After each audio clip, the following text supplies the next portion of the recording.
বিশাল এক পাহাড়ের ওপরে একটি ঈগল বাসা বেঁধেছিল। ঈগলের বাসায় ছিল তার 4টি ডিম।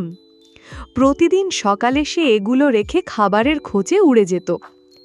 একদিন ঈগল যখন বাসার বাইরে ছিল, তখন ভূমিকম্পে গোটা পাহাড় নড়ে উঠল।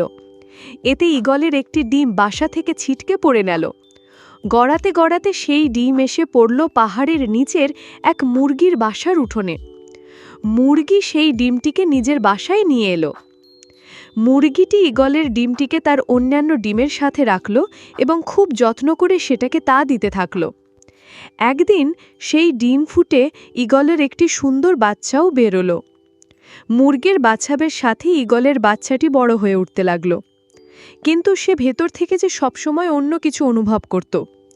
আকাশে একদিন ঈগলের একটা ঝাঁককে উড়ে বেড়াতে দেখে সে মুরগিকে বলল, ইস, যদি আমিও তাদের মতো উড়ে বেড়াতে পারতাম। মুরগি হেসে উত্তর দিল, তুমি কিভাবে উড়বে? তুমি তো মুরগি, এবং মুরগি কখনো উড়ে না।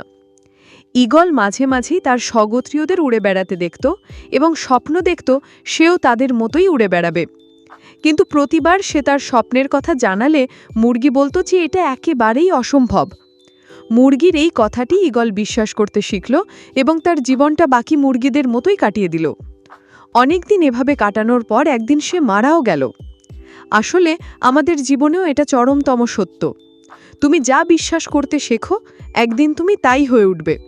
তুমি যদি জীবনে কখনো কোনো স্বপ্ন দেখো, তাহলে সেটাকে নিজের টার্গেট বানিয়ে এগিয়ে যাও। কখনো কারোর কথাই নিজের স্বপ্ন নষ্ট করো না।